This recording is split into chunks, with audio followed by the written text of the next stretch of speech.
साथियों, आज हम दो अपठित पद्यांश का अध्ययन करेंगे।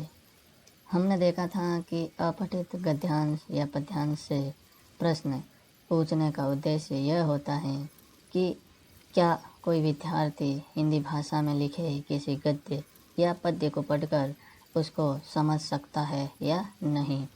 इसी की जांच करने के लिए ही आपसे अपठित गद्यांश या पद्यांश पूछे जाते हैं। और हमने ये देखा था कि आप हल कैसे करें।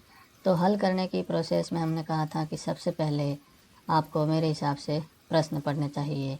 उसके बाद में मूल पाठ का 2 या 3 बार, यानी जब समझ में नहीं आए तो 3 बार, नहीं तो 2 बार ही काफ़ी है, तो वाचन कर केंद्रीय भाव तक पहुंचने की कोशिश करनी चाहिए।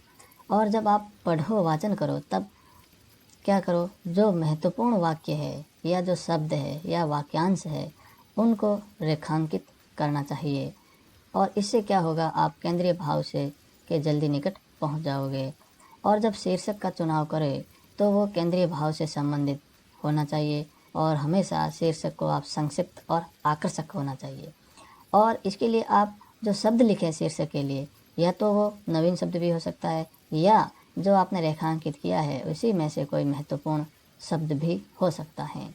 और जब अब दूसरे प्रश्न हैं तो उनके उत्तर देने के लिए आपको कठिन शब्दों के स्थान पर सरल शब्दों का प्रयोग करना है।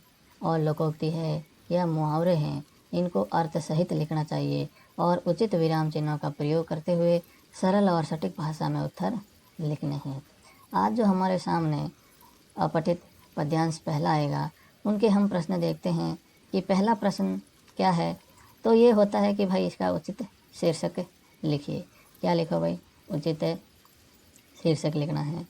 दूसरा है कि पृथ्वी को रख दिया उठाकर तूने कहाँ रख दिया, नभ के आंगन में। तो इस पंक्ति का क्या तात्पर्य है।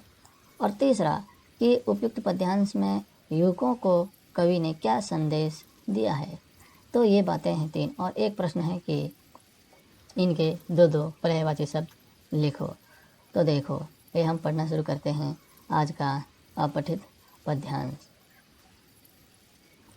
उठे राष्ट्र तेरे कंधों पर, बढ़े प्रगति के प्रांगण में, पृथ्वी को रख दिया उठाकर तूने नभ के आंगन में, तेरे प्राणों के ज्वारों पर लहराते हैं देश सभी, चाहे जिसे इधर कर दे तू, चाहे जिसे उधर क्षण में, देश धर्म मर्यादा की रक्षा का तुम व्रत ले लो, बढ़े चलो तुम बढ़े चलो हे युवा तुम अब बढ़े चलो। एक बार और पढ़ लेते हैं।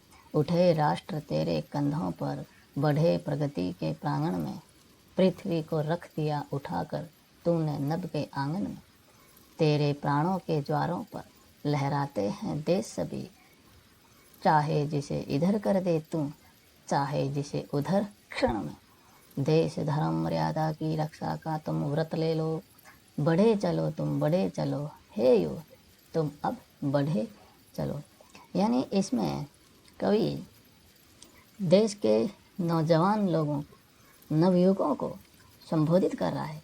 कह रहा है कि किसी भी देश का विकास, देश का उत्थान उसके युवकों की शक्ति से ही संभव है और युवकों की शक्ति अपार है। इसलिए हे देश के नौजवान नवयुवकों, नौजवान साथियों, आप देश धर्म और मर्यादा की रक्षा का व्रत लेकर आगे बढ़ो, अपने देश को प्रगति के पथ पर आगे बढ़ाओ।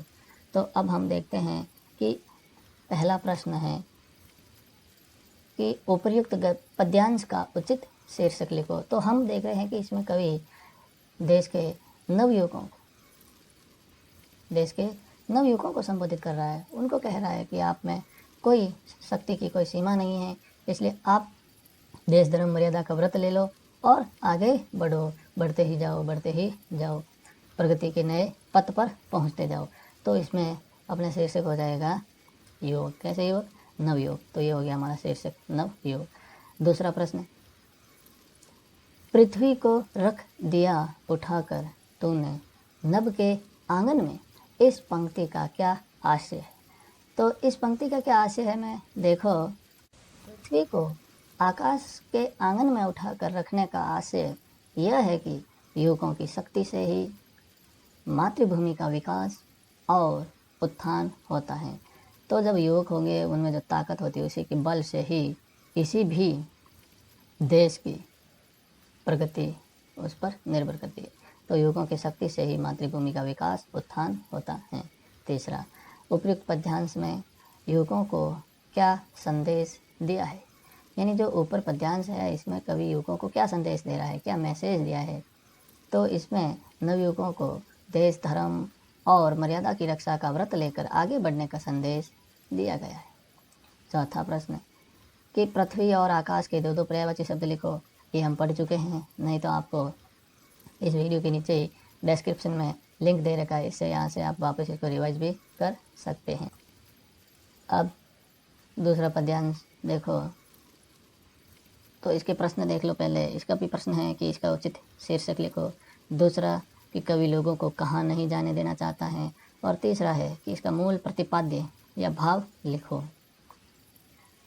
अब पढ़ते हैं। अब न गहरी नींद में तुम सो सकोगे, गीत गाकर मैं जगाने आ रहा हूँ।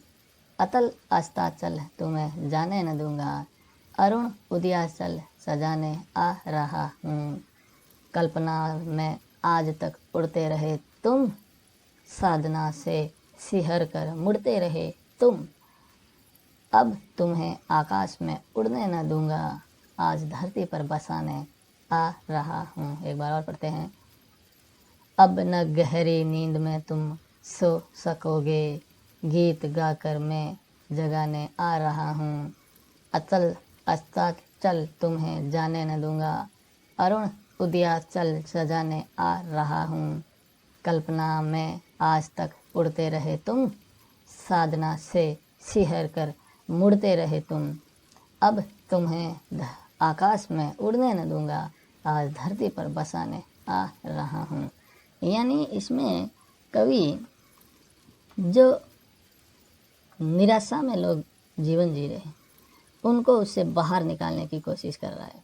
और कवि कह रहा है कि तुम इस निराशा रूपी पाताल से निकलकर क्या करो, नई आशाओं के साथ कल्पना लोक को छोड़कर यथार्थ जीवन जियो।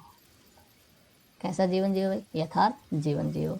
कल्पना लोक को छोड़ो और जो आप में निराशा का भाव है इससे भी आप बाहर निकल जाओ, नई आशाओं के साथ नए यथार्थ जीवन जीने का आनंद लो।